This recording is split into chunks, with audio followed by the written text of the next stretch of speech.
Hi everyone, welcome back to my channel. So as you can see, my channel is kind of going in a different direction. I have been doing hair and makeup for, 11, 12 years. And while I love my job, I think I want to start diverting this channel into more of a booktube channel. It is one of my favorite things to do, just to relax and read a book. So I think, to keep my work and fun stuff kind of separate, I want this to be more of a book channel. So I wanted to introduce our new channel name. It's gonna be Moon, Book, and Mirror. And if you wanna stick around and support the channel, I would really love that. We can talk about bookish things, and I still plan on doing some makeup, but it will mostly be when I'm doing book reviews. I'll be doing makeup inspired by a character from the book. So welcome to my new channel, Moon, Book, and Mirror.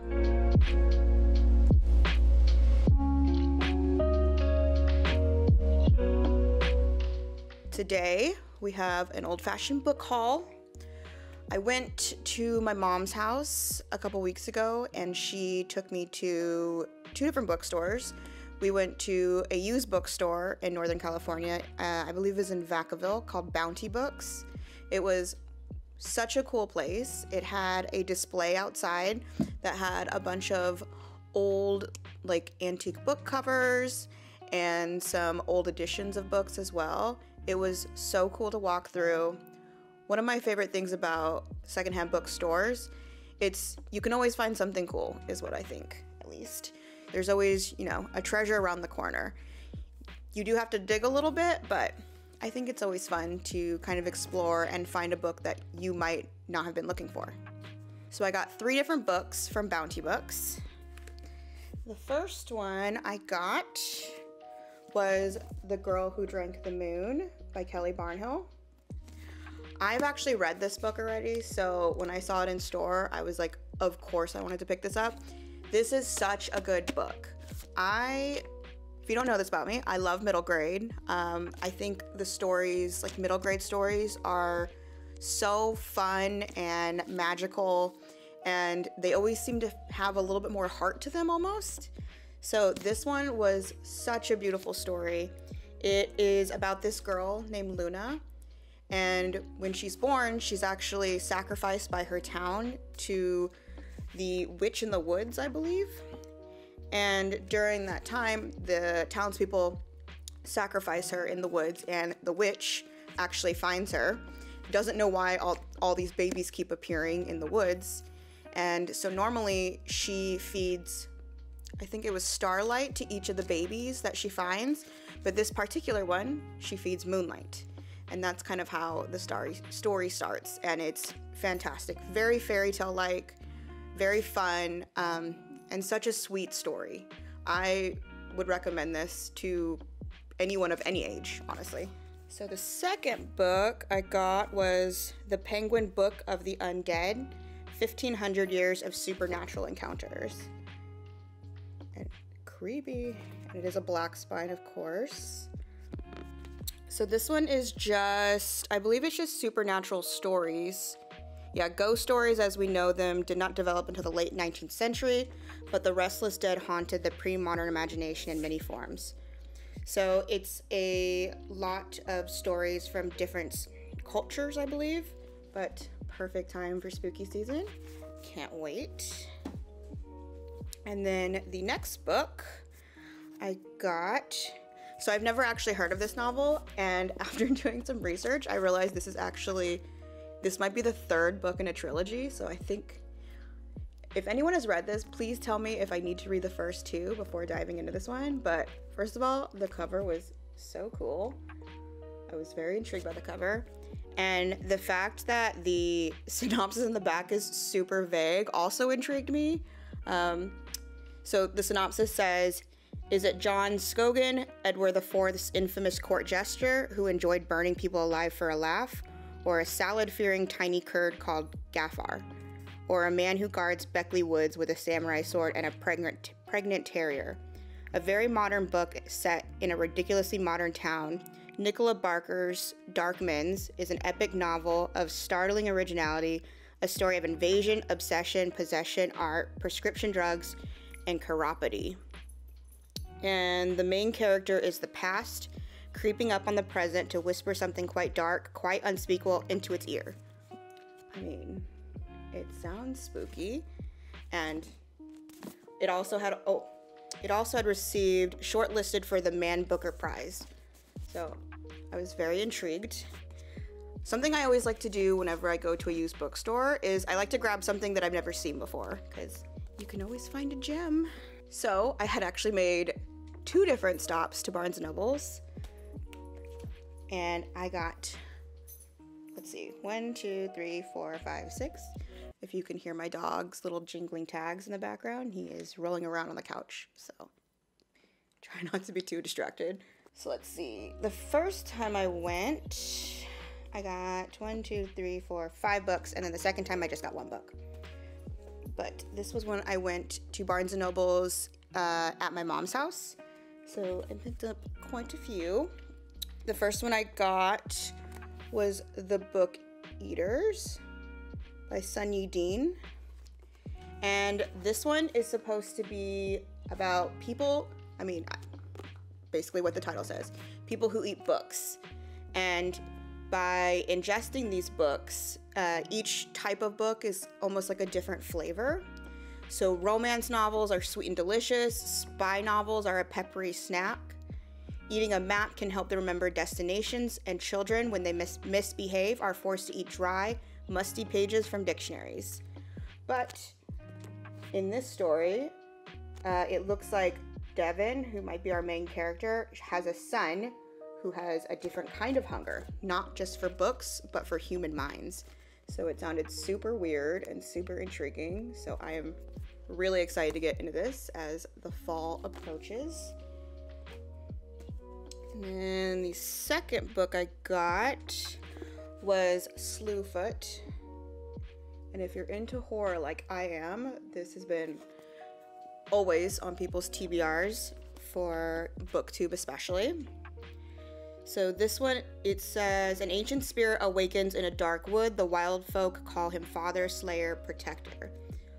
It looks like it's the colonists call him Slewfoot, Demon, or Devil.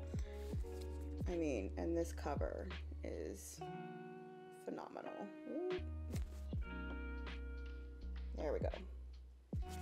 Gorgeous. And I believe there's actually illustrations in this one as well. So cool. This one, I am probably the most excited for this one out of all the books I got recently. So the next one I got was Yellowface by R.F. Kuang. And people have been talking about this a lot. So I have read the first book in the Poppy Wars by R.F. Kuang, and I liked it. I did really like that there was like a fantasy based in Asia, in like an Asian culture, which was great. I loved that. But I didn't super jive with her writing. At times it felt like a little bit boring. Plain. So I didn't always jive with her writing personally, but I liked the story. And I didn't continue on with the series because I believe it might be a trilogy, if I'm not mistaken. But I did enjoy what I did read. But I haven't read Babel. I am intrigued to read that one because it's more of like a dark academia, and I know it's based a lot around language. So I would love to pick that one up as well, but it is very intimidating because it is huge. But this one seems like it's more fiction, while the other two were more fantasy based. So from what I have read, it seems like it's about these 2 women. One of them, or they're both writers, and one of them, I believe, is like very successful and has garnered a lot of praise for her work, while the other one is not very well known, and they ended up coming into the writing world around the same time. And I believe it's a commentary on the publishing industry, but I was very excited to see her break into the fictional world. But looks pretty good. So next one I got was my best friend's Exorcism.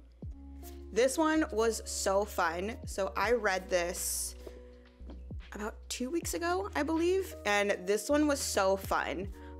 If you haven't checked it out, I do have another video where I review this, and spoiler alert, I loved it. I definitely gave it 5 stars, especially for the spooky season coming up. This was so much fun. Grady Hendrix always knows how to drive you crazy, but like in the most fun way, I guess. But this was fantastic and I loved it. I can't wait to pick up more of his books. And then the last one I got from that particular haul was Kalynn Bayron's You're Not Supposed to Die Tonight. So I believe this is actually a YA novel, and I started reading it already, and I am on page 77, so I'm almost about halfway. And it kind of reads like a YA novel. I didn't realize it was YA when I picked it up, but after looking at the Goodreads, I can tell it's YA now. But it's really good so far, and I am not... So I love horror, I love creepy stuff, and I love weird. I never really got too much into like slasher stuff, but this one is actually like kind of scary because I am really scared of just anything in the woods. The idea that you're stuck and there's like no cell reception and there's really no way for you to get away, essentially, is terrifying, and there's no one to help you. That whole concept freaks me out. So this has actually been a little bit scary for me. A lot of people who are in the horror booktube community seem to not be bothered by this, but I must be just kind of a weenie. But I've been actually really loving this so far, and I will be doing a reading vlog coming up where I am reading this one, and I also read Agustina Bazterrica's, what was it? Oh, Tender as the Flesh is the other book I'm reading, and that one also was so scary and so gross, by the way. And then my final book that I got at a different Barnes & Nobles, it was when I had come home and my husband needed to pick up a book from Barnes & Nobles for something that he's working on, and I ended up getting Payback's a Witch by Lana Harper. So this one, it sounds like it's like a revenge story against an ex-boyfriend. I read The Ex-Hex last year, I believe, and I was not a fan. The writing was horrendous. People that recommend The Ex-Hex, I cannot stand. I can't. The writing was so bad. All of the characters were so one-dimensional. It was so hard to get through. I was just hoping there was gonna be some sort of redeeming quality about it, because anything with witches makes me so happy. I have been reading stuff about witches, I mean, literally ever since I can remember. Charmed was my favorite show, the original one, was my favorite show growing up, and just anything about witches is always top of the list. And The Ex-Hex was so bad. I was so disappointed. But I did see everyone that said if you didn't like The Ex-Hex, that this was gonna be the one to get. So I'm very excited to read this one. I don't read a ton of romance because it looks like there might be a sapphic romance in this, but I'm very excited to read this. I mean, a sapphic romance with witches, that sounds like top of the list for me. Okay, and I think that is all of the books that I got. So let me see, 1, 2, 3, 4, 5, 6, 7, 8, 9. Did I get 9? Okay, it looks like I got 9 books from 3 different trips to the bookstores. Can you tell I have a problem with impulse control? I hope you enjoyed my little haul that I got over these past couple of weeks. Thank you so much for watching. I'll see you in the next one. Bye.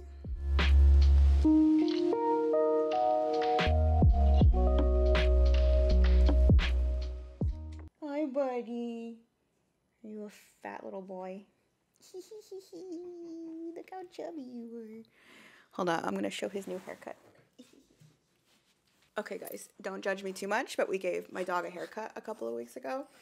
And he looks so cute right here. He looks like a little puppy now. Hi, buddy. Look how cute you are. Say bye.